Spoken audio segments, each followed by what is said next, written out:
ನಮಸ್ತೆ. ಹೆಚ್ ಎನ್ ಸಿಲೆಗೆ ಮತ್ತೊಮ್ಮೆ ಸ್ವಾಗತ. ನಾನು ಹೆಚ್ ಎನ್ ಚಂದ್ರಶೇಖರ್. ಸ್ನೇಹಿತರೆ, ಹೆಚ್ ಎನ್ ಸಿಲೆವನ್ನು ಸಬ್ಸ್ಕ್ರೈಬ್ ಮಾಡಿ. ನಿಮ್ಮ ಎಲ್ಲ ಸ್ನೇಹಿತರುಗಳಿಗೆ ಬಂಧುಗಳಿಗೆ ಸಬ್ಸ್ಕ್ರೈಬ್ ಮಾಡಲಿಕ್ಕೆ ಹೇಳಿ. ತಪ್ಪದೆ ಬೆಲ್ ಬಟನನ್ನು ಪ್ರೆಸ್ ಮಾಡಿ.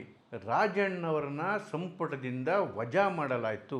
ರಾಜೀನಾಮೆ ಪಡಲಿಲ್ಲ, ಅವ್ರನ್ನ ವಜಾ ಮಾಡಿದ್ರು. ಆದರೆ ನಿಜವಾದ ಗುರಿ ರಾಜಣ್ಣವರಾಗಿರಲಿಲ್ಲ. ಹೆಡ್ಡಾಗಿ ಗುಂಡಿ ತೋಡಿದ್ದು ಸಿದ್ದರಾಮಯ್ಯನವ್ರಿಗೆ. ರಾಜಣ್ಣವರು ಪುಕ್ಸಟೆ ಬಲಿಪಶು ಆದರು. ನಾನು ಹೇಳ್ತಿರೋದು 100% ನಿಜ ರೀ. ನೋಡಿ, ರಾಜಣ್ಣವ್ರನ್ನ ಯಾಕೆ ವಜಾ ಮಾಡಿದ್ರು? ರಾಹುಲ್ ಗಾಂಧಿಯವರ ಏನು ಚಿಂತನೆ ಇತ್ತು ಅದಕ್ಕೆ ವಿರುದ್ಧವಾಗಿ ಮಾತಾಡಿದ್ರು ಅಂತ ಹೇಳಿ. ಈ ದೇಶದಲ್ಲಿ ಕಾಂಗ್ರೆಸ್ಸಲ್ಲಿ ರಾಹುಲ್ ಗಾಂಧಿಯ ಚಿಂತನೆಗೆ ವಿರುದ್ಧವಾಗಿ ರಾಹುಲ್ ಗಾಂಧಿಯವರ ಎಗನೆಸ್ಟ್ ಆಗಿ ಮಾತಾಡೋದು ರಾಜಣ್ಣವ್ರು ಒಬ್ಬರೇ ಮಾತ್ರನಾ? ಅವ್ರ ಎಗನೆಸ್ಟ್ ಆಗಿ ಮಾತಾಡಿದವ್ರ ಮೇಲೆಲ್ಲ ಕ್ರಮ ತಗೊಳ್ಳಂಗಿದ್ರೆ ಅರ್ಧಕ್ಕರ್ಧ ಜನ ಕಾಂಗ್ರೆಸ್ಸಲ್ಲೇ ಇರ್ತಿರ್ಲಿಲ್ಲ. ಯಾರೂ ಮೇಲೆ ತಗೊಳ್ಳದೇ ಇರ್ತಕ್ಕಂಥ ಕ್ರಮ ಕೇವಲ ಕೆ ಎನ್ ರಾಜಣ್ಣವ್ರ ಮೇಲೆ ಯಾಕೆ? ಒಬ್ಬ ದಲಿತ ಸಚಿವನ ಮೇಲೆ ಯಾಕಾಯಿತು?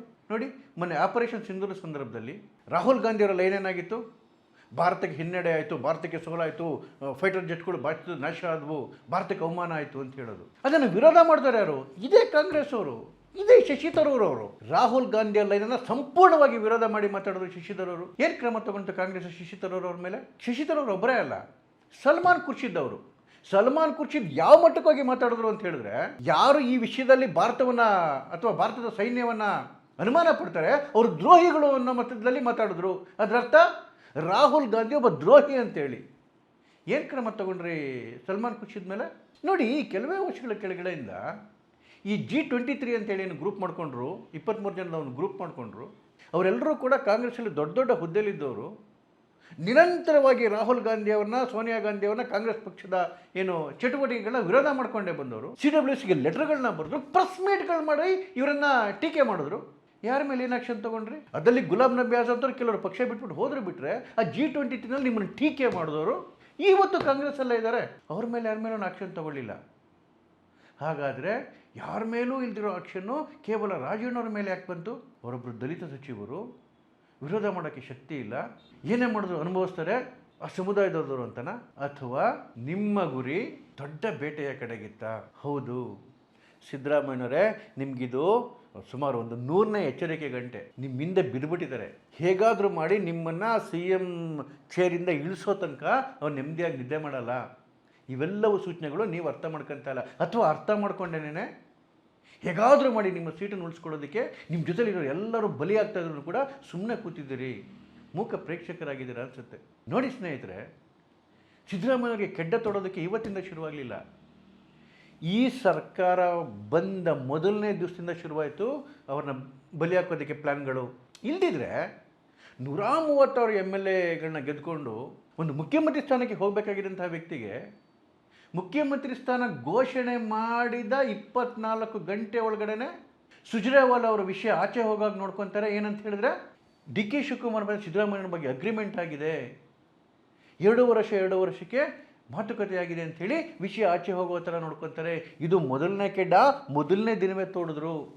ಅದಾದ ಮೇಲೆ ಯಾವ ಯಾವ ವಿಷಯಗಳನ್ನು ಸಿದ್ದರಾಮಯ್ಯರು ಇಂಪ್ಲಿಮೆಂಟ್ ಮಾಡಬೇಕು ಅಂತ ಹೋದರು, ಯಾವ ಯಾವ ವಿಚಾರಗಳಲ್ಲಿ ಮುಂದೆ ಹೆಜ್ಜೆ ಇಡ್ತಿದ್ರು, ಆ ಹೆಜ್ಜೆಗಳಿಗೆಲ್ಲವೂ ಕೂಡ ಅಡ್ಗಾಲ ಹಾಕ್ಕೊಂಡು ಹೋದರು. ಹಾಸನದಲ್ಲಿ ಹಿಂದುಳಿದ ವರ್ಗಗಳ ಸಮಾವೇಶ ಮಾಡಬೇಕು ಅಂತ ಹೋದಾಗ ಎಲ್ಲ ತಯಾರಿಯಾಗಿ ಹೋಗಿತ್ತು ರೀ. ಇನ್ನು ಕೆಲವೇ ಗಂಟೆಗಳು ಬಾಕಿ ಇದ್ದಾಗ ಹೈಕಮಾಂಡಿಂದ ಒಂದು ಫರ್ಮಾನು ಬಂತು, ಇದನ್ನು ಪಕ್ಷದ ಕಾರ್ಯಕ್ರಮ ಮಾಡಿ ಅಂತೇಳಿ. ಸಿದ್ದರಾಮಯ್ಯವ್ರಿಗಾದಂಥ ಹಿನ್ನಡೆ ಅಲ್ವೇನ್ರಿ ಇದು?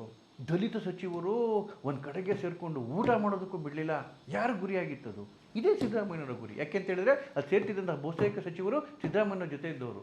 ಹಿಂದುಳಿದ ಸಮಾವೇಶ ಹಾಸನದಲ್ಲಿ ಯಾರಿಗೋಸ್ಕರ ನಡೀತಾ ಇತ್ತು? ಸಿದ್ದರಾಮಯ್ಯನ ವೈಭವೀಕರಿಸೋದಕ್ಕೋಸ್ಕರ. ಅಂದರೆ ಕಟ್ಟು ಸೈಜ್ ಅಂತಾರಲ್ಲ, ಎಷ್ಟೆಷ್ಟು ಕಟ್ ಮಾಡಬೇಕು ಸಿದ್ದರಾಮಯ್ಯನ ಸರಿಯಾಗಿ ಕಟ್ ಮಾಡ್ಕೊಂಡು ಬಂದರು. ಆದರೆ ಬಹಳ ದೊಡ್ಡ ಹೊಡೆತ ಬಿದ್ದಿದ್ದು ಸಿದ್ದರಾಮಯ್ಯವ್ರಿಗೆ ಯಾವಾಗ ಗೊತ್ತಾ? ಆ ಜಾತಿಗಣತಿಯ ವರದಿಯನ್ನು ಸ್ವೀಕಾರ ಮಾಡೋ ಸಂದರ್ಭದಲ್ಲಿ.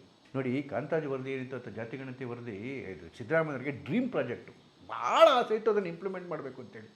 ಅದಕ್ಕೋಸ್ಕರ ಎಲ್ಲರೂ ಎದುರ್ಕೊಳ್ಳೋಕ್ಕೆ ತಯಾರಾಗಿಬಿಟ್ಟಿದ್ರು. ಒಂದು ರೀತಿ ಕರ್ನಾಟಕದಲ್ಲಿ ಇನ್ನೊಬ್ಬ ದೇವರಾಜಸ್ವ ಆಗ್ಬಿಡ್ತೀನಿ ನಾನು ಇದರಿಂದ ಅಂಥೇಳಿ ಅವರಿಗೆ ಒಂದು ಕನಸಿತ್ತು.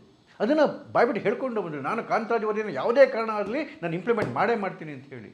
ಆದರೆ ದೆಹಲಿನಲ್ಲಿ ಇವ್ರನ್ನ ಕರೆಸ್ಕೊತಾರೆ, ಇವ್ರನ್ನ DK ಶಿವಕುಮಾರ್ ಕರ್ಸ್ಕೊತಾರೆ. ದೆಹಲಿನಲ್ಲಿ ವೇಣುಗೋಪಾಲ್ ಪ್ರೆಸ್ ಮೀಟ್ ಮಾಡ್ತಾರೆ.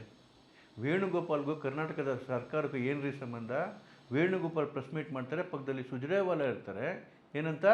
ನಾವು ಈ ಜಾತಿಗಣತಿ ವರದಿಯನ್ನು ತಿರಸ್ಕರಿಸ್ತಾ ಇದ್ದೀವಿ, ನಾಳೆ ಕ್ಯಾಬಿನೆಟಲ್ಲಿಟ್ಟು ಅದನ್ನು ತಿರಸ್ಕಾರ ಹೋಗಿ ನೋಡ್ಕೊತಾ ಇದ್ದೀವಿ ಅಂತ. ಯಾರಾದರೂ ಮಾನ ಮರ್ಯಾದೆಯವರ ಮುಖ್ಯಮಂತ್ರಿ ಇದ್ದರೆ ಆವತ್ತೇ ಮಗು ಕೊಡ್ಬಿಟ್ಟು ಬಂದ್ಬಿಟ್ರು ಅವರು ಅವರಿಗೆ ಆ ಥರ ಘೋಷಣೆ ಮಾಡಿದಾಗ. ಯಾಕೆ ಅಂತ ಹೇಳಿದ್ರೆ ಈಗಾಗಲೇ ಕ್ಯಾಬಿನೆಟ್ನ ಮುಂದಿತ್ತು ಕಾಂತರಾಜ್ ವರದಿ, ಅದನ್ನು ಅಕ್ಸೆಪ್ಟ್ ಮಾಡಬೇಕಾಗಿರೋದು ಬಿಡಬೇಕಾಗಿರೋದು ಸಚಿವ ಸಂಪುಟದ ತೀರ್ಮಾನ ರೀ, ಕರ್ನಾಟಕ ಸರ್ಕಾರ ತೀರ್ಮಾನ. ಯಾರೋ 4 ಜನ ನಾಲಾಯಿಗಳಲ್ಲಿ ಘೋಷಣೆ ಮಾಡಬೇಕಾದನ್ನು ಅವ್ರಿಗೂ ಕರ್ನಾಟಕ ಸರ್ಕಾರಕ್ಕೂ ಏನು ರೀ ಸಂಬಂಧ? ಯಾವುದೋ ಪಕ್ಷದ ಸೆಕ್ರೆಟರಿ ಆಗಿದ್ದಂತೆ ಅವನ ಪಕ್ಷಕ್ಕೆ ಆಯ್ತದು.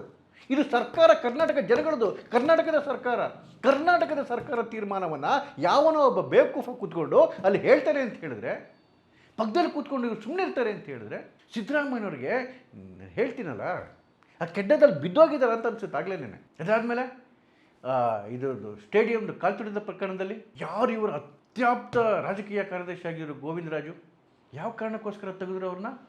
ಹೈಕಮಾಂಡ್ನ ಆಜ್ಞೆಯ ಮೇರೆಗೆ. ಯಾರು ಇವರು ಅತ್ಯಾಪ್ತ ಆಫೀಸರ್ಗಳಾಗಿರೋ ದಯಾನಂದ್ ಇರ್ಬೋದು, ಇವರೇ ಸಿದ್ದರಾಮಯ್ಯರನ್ನೇ ನೇಮಕ ಮಾಡಿದಂಥ ಆಫೀಸರ್ಗಳು, ಅವ್ರನ್ನ ಸಿದ್ದರಾಮಯ್ಯವ್ರ ಕೈಯಲ್ಲೇ ಕೆಳಗಿಳಿಸಿದ್ರು. ಯಾವ ಕಾರಣದಿಂದ? ಹೈಕಮಾಂಡ್ ಆಜ್ಞೆ ಕಾರಣದಿಂದ. ಹೇಗಿದ್ದೋ ಸಿದ್ದರಾಮಯ್ಯ ಹೇಗಾಗೋದ್ರಿ ನೋಡಿ. 2013ರಿಂದ 2018 ಸಿದ್ದರಾಮಯ್ಯವರು ಮುಖ್ಯಮಂತ್ರಿ ಆಗಿದ್ದರು. 2013ರಲ್ಲಿ ಗೆದ್ದು ಮುಖ್ಯಮಂತ್ರಿ ಆಗಿದ್ದಾಗ ಸಿದ್ದರಾಮಯ್ಯವರು ಆಗ UPA ಸರ್ಕಾರ ಕೇಂದ್ರದಲ್ಲಿ ಸೋನಿಯಾ ಗಾಂಧಿ ಅಧಿನಾಯಕಿ ಆಗಿದ್ದರು.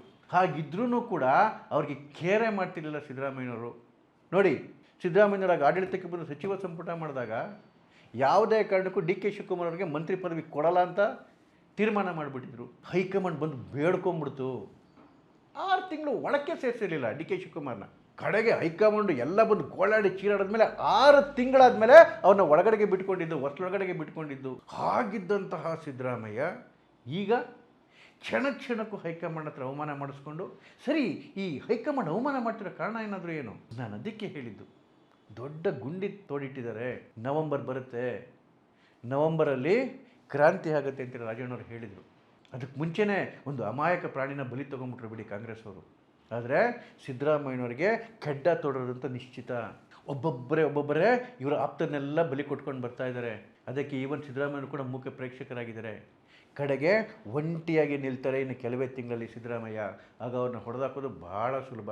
ಹೇಗೆಂದರೆ ಈ ಚೆಸ್ ಆಟದಲ್ಲಿ ಮೊದಲು ಕುದುರೆ ಹೊಡಿತಾರೆ, ಆಮೇಲೆ ಆನೆ ಹೊಡಿತಾರೆ, ಆಮೇಲೆ ರಾಣಿ ಹೊಡಿತಾರೆ, ಆಮೇಲೆ ಈಸಿಯಾಗಿ ರಾಜನ ಹೊಡಿಬೋದು.